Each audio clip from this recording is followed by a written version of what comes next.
महत्व से तो सब वाकिफ हैं, लेकिन क्या आप जानते हैं कि धनतेरस पर की जाने वाली खरीदारी अगर आपकी राशि के मुताबिक नहीं है तो ये फलदायी नहीं साबित होगी। जी हाँ, धनतेरस पर राशि के अनुसार खरीदारी करने पर ही शुभ फल प्राप्त होता है। और धनतेरस की खरीदारी और राशिगत समीकरणों पर चर्चा करने के लिए आज हमारे साथ मौजूद हैं आचार्य धनंजय तिवारी जी, जो कि आज के हमारे एक्सपर्ट भी हैं। आपको जानकारी वो देंगे। आचार्य जी, स्वागत है आपका। धन्यवाद, नमस्कार। बिल्कुल आचार्य जी, ये तो सब जानते हैं कि खरीदारी की जाती है, लेकिन आपसे समझना चाहेंगे कि राशि के अनुसार कैसे खरीदारी करनी चाहिए और क्या महत्व होता है। सबसे पहले आपसे समझना चाहेंगे।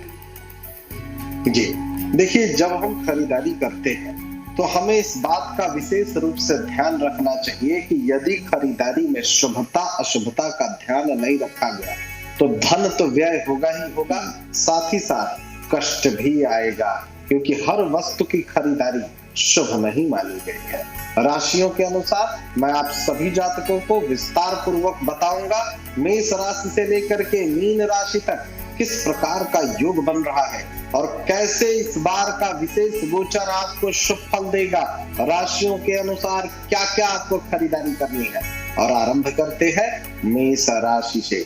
मेष राशि के जातक, इस बार जो गोचर आपके लिए बन रहा है, इस दीपावली धनतेरस पर आपको धनतेरस पर सोना, तांबा या फिर पीतल की वस्तुएं खरीदनी चाहिए। इससे आपके सौभाग्य की प्राप्ति होगी और धन की वर्षा होगी।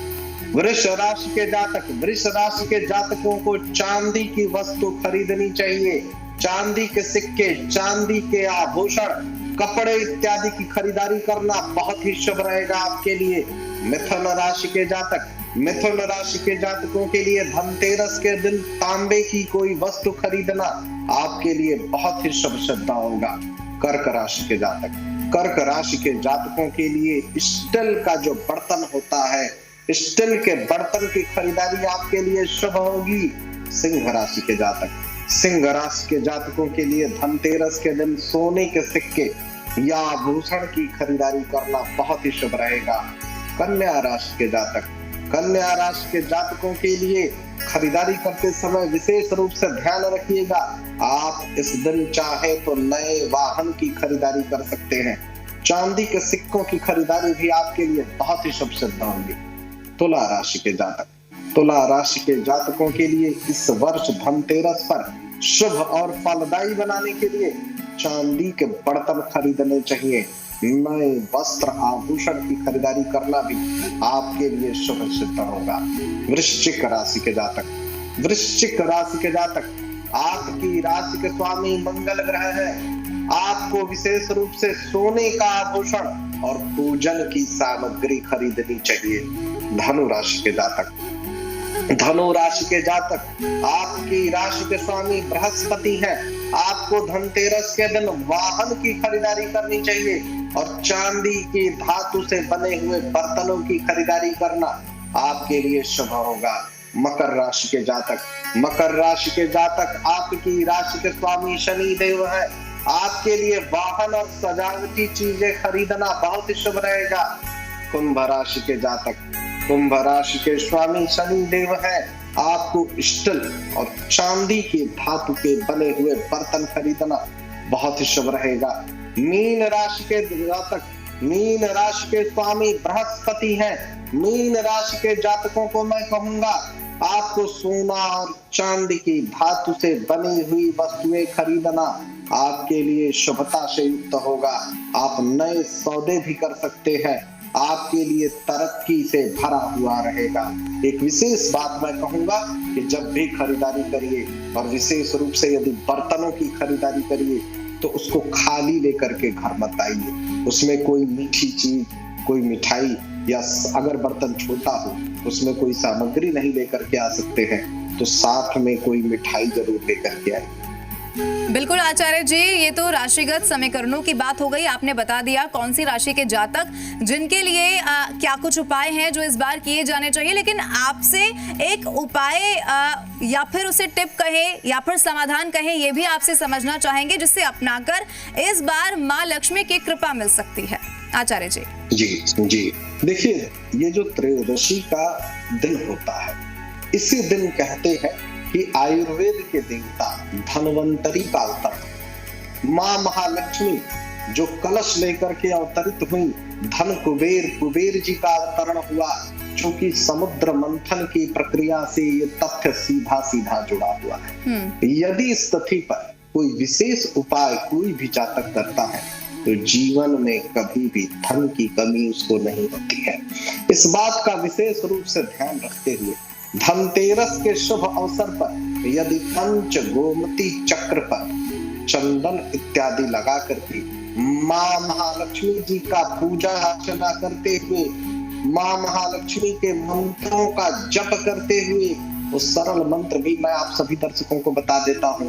ओम महालक्ष्मी नमः, ओम महालक्ष्मी नमः। इस मंत्र का जप करते हुए और उसको आपको गोमती चक्र के पूजन करने के साथ साथ ये प्रक्रिया को पूरा करिए और तत्पश्चात जहां पर आप अपना धन रखते हैं, जहां आपकी तिजोरी होती है, वहां पर इस प्रक्रिया को पूर्ण करके रख दीजिए। कभी भी जीवन में धन की कमी नहीं होगी। इस दिन माँ महालक्ष्मी और गणेश जी के साथ में आराधना करिए और कुबेर जी की पूजा अर्चना करने के बाद 21 चावल के दाने लाल रंग में रंग करके उनको लाल कपड़े में बांध करके धन वाली जगह पर रख दीजिए।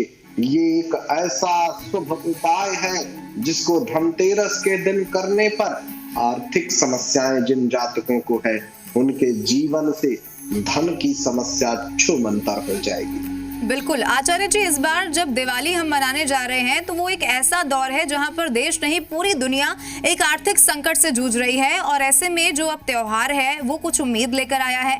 आपसे ये भी समझना चाहेंगे ऐसे जातक जिन्हें अपनी राशि का ज्ञान ना हो या फिर ग्रहों का ज्ञान ना हो, उनके लिए क्या उपाय है? क्योंकि धनतेरस के दिन तो ये भी माना जाता है दान पुण्य भी बहुत किया जाता है, क्या उन्हें ऐसा करना चाहिए?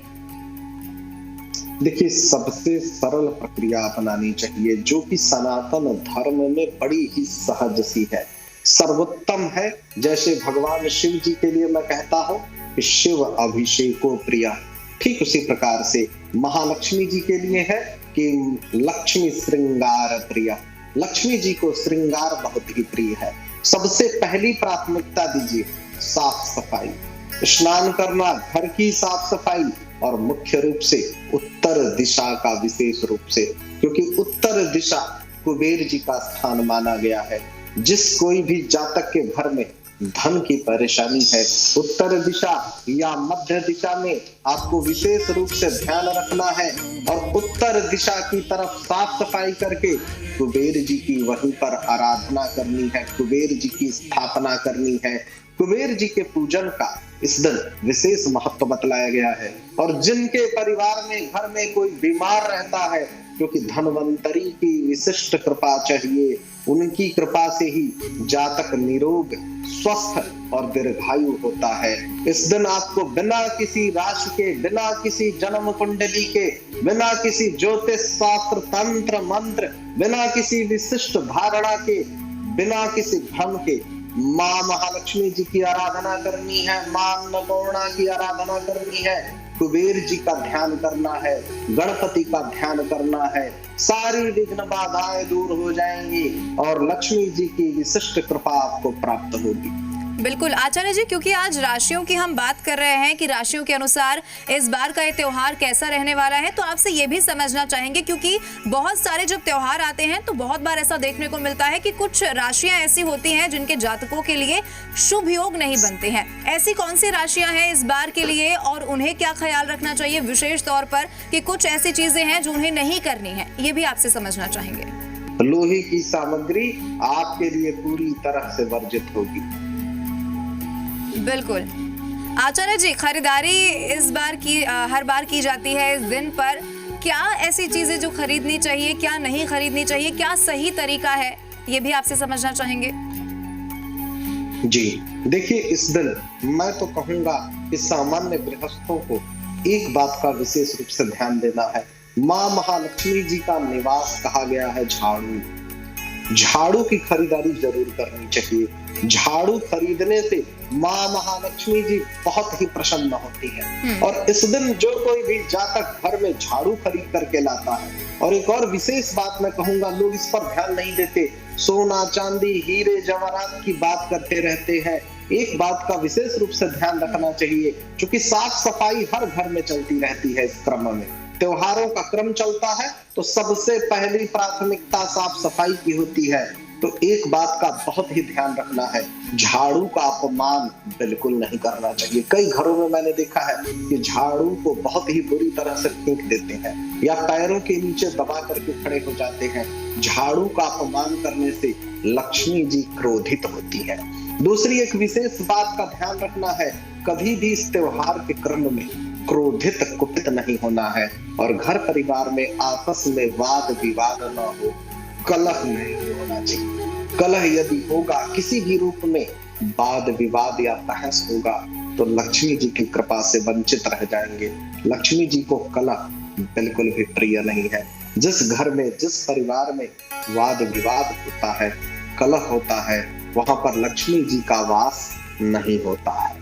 बिल्कुल, आपने बहुत महत्वपूर्ण जानकारी दी है, क्योंकि इस त्योहार पे सब चाहते हैं माँ लक्ष्मी उनके घर पधारें और धन धान्य से उनके घर परिवार को भर दें। आपसे ये भी समझना चाहेंगे, क्योंकि सब चाहते हैं कि पूजा इस तरीके से की जाए, कुछ ऐसे भोग लगाए जाएं कि जो माँ लक्ष्मी की कृपा है वो सीधे उन पर निश्चित तौर पर बरसे। आपसे समझना चाहेंगे कोई विशेष पूजा की विधि, जिस तरीके से पूजा इस बार की जाए तो माँ लक्ष्मी प्रसन्न होंगी? जी देखिए, माँ महालक्ष्मी जी को कमल का पुष्प बहुत ही प्रिय है। माँ महालक्ष्मी जी को कमल का पुष्प अर्पित करिए। और सबसे महत्वपूर्ण बात जो मैं बारंबार कहता हूँ, साफ सफाई के बाद श्रृंगार बहुत अनिवार्य है। घर को जितना सुंदर ढंग से सजा सकते उतने ही सुंदर ढंग से सजाइए। भव्यता में, दिव्यता में कोई कमी नहीं करिए।